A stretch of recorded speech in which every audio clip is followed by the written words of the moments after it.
Découvrez comment un concept économique simple, le business cycle, peut aider un investisseur à mieux situer dans quel contexte il évolue et peut l'aider à déterminer quel type d'investissement il a plutôt intérêt à privilégier en fonction de ce contexte. Réalisez une analyse détaillée du contexte économique mondial en vue de prendre des décisions d'investissement plus éclairées. Une activité qui, bien qu'indispensable, peut s'avérer complexe à mettre en œuvre pour un investisseur débutant. Taux d'intérêt, taux de chômage, inflation, les variables à analyser sont nombreuses et leur interprétation peut être délicate. C'est pourquoi, à travers cet article, nous présenterons un modèle économique simplifié qui ne nécessite pas d'analyse trop complexe, et qui permet de savoir grosso modo où nous nous trouvons dans le cycle économique. Bien entendu, il ne s'agit pas d'essayer de prévoir le futur, mais simplement de gagner en intelligence situationnelle et d'avoir un prisme qui nous permette de déterminer relativement simplement quel placement a les meilleures chances d'être favorisé en fonction de la situation économique à un instant T. Le business cycle,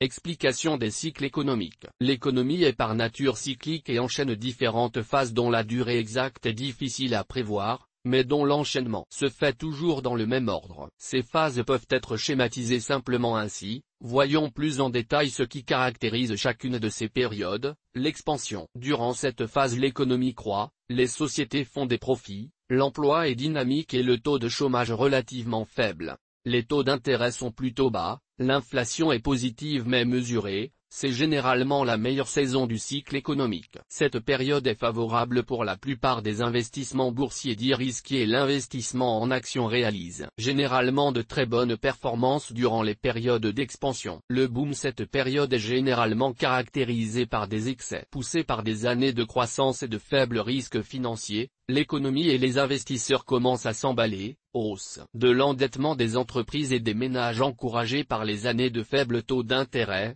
Hausse de l'inflation, pression haussière sur les prix du fait du dynamisme de la consommation et de la hausse des salaires, emballement spéculatif. La période de boom est généralement celle qui bâtit silencieusement les fondations d'une future récession en créant des excès qui nécessiteront ensuite d'être corrigés. La récession. Les excès d'optimisme de la période de boom se heurtent généralement à un moment ou à un autre à la réalité. La croissance des entreprises commence à ralentir ou n'est pas aussi bonne qu'anticipée. Les consommateurs et investisseurs ne peuvent se surendetter à l'infini pour alimenter la croissance, et les banques centrales interviennent en relevant les taux d'intérêt pour éviter une surchauffe du système. Les profits commencent à décliner par rapport aux anticipations. Les surplus des entreprises sont mis sur le marché à prix cassé car ils ne trouvent pas preneur. Les profits en berne sont synonymes de licenciement pour couper les coûts. Le chômage augmente.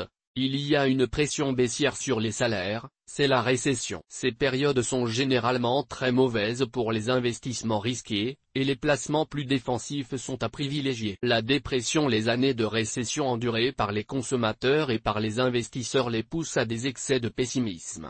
Le futur est vu comme sombre, le chômage est fort, l'accès au crédit difficile. Mais en contrepartie les excès ont été purgés du système et seules les entreprises les plus robustes et les plus efficientes ont survécu à la période de récession. Les banques centrales baissent généralement les taux d'intérêt pour essayer de relancer la machine. L'accès à du crédit peu cher pour acquérir des biens et des actifs désormais à faible prix crée les bases qui permettront de relancer le système pour la future phase d'expansion. Et ce cycle se reproduit encore et encore à travers l'histoire, car il prend ses racines à la fois dans la psychologie humaine et dans les méthodes de relance des banques centrales, qui utilisent toujours les mêmes principaux leviers pour influer sur l'économie. Le niveau des taux d'intérêt et la création monétaire. L'identification des cycles économiques, une aide précieuse pour l'investisseur sans être un fin analyste. Il est relativement simple de déterminer de manière approximative où en est le cycle économique en s'aidant de la description des 4 phases que nous venons de voir. Par exemple,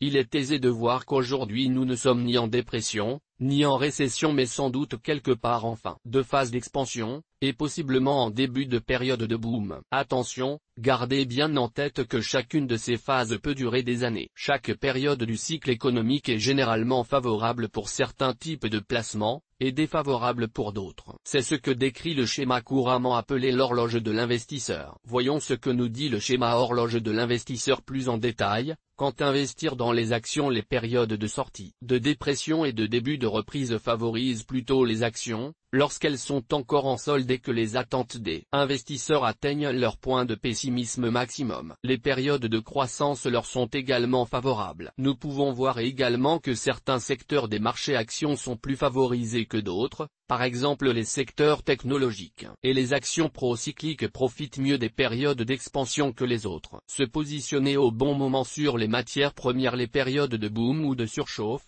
favorise plutôt l'investissement dans les matières premières, ainsi que les actions directement liées à ces secteurs, telles que les pétrolières par exemple, car emballement de l'inflation en fin de cycle leur est généralement bénéfique. Les périodes de début de récession favorisent plutôt le cash rémunéré ou les investissements plus défensifs à faible risque. Sur les marchés actions, les secteurs défensifs tels que les utilities résistent généralement mieux à ce genre de période. Les périodes de récession avancée, pré-dépression si vous reprenez le premier schéma, favorisent généralement l'investissement dans les obligations de haute qualité et de longue échéance, car les baisses de taux d'intérêt et la faible inflation qui caractérisent généralement ce genre d'environnement leur sont bénéfiques. Partie gauche basse du cadran ici. Sans qu'il soit question de prévoir le futur, ces schémas simples peuvent aider un investisseur à prendre de meilleures décisions. Par exemple en évitant de se surexposer en actions technologiques extrêmement surévaluées précisément en fin de cycle, comme on voit beaucoup d'investisseurs le faire aujourd'hui avec les FANG américaines,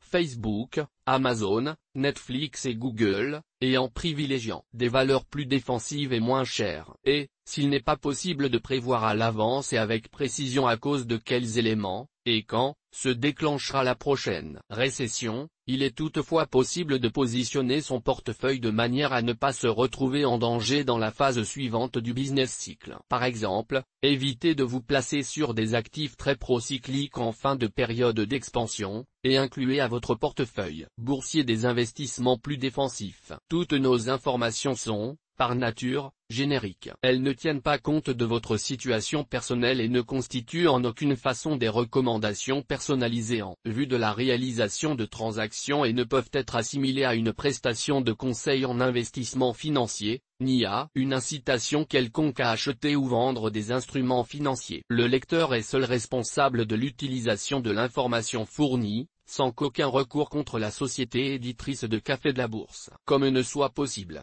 La responsabilité de la société éditrice de Café de la Bourse, comme ne pourra en aucun cas être engagée en cas d'erreur, d'omission ou d'investissement inopportun.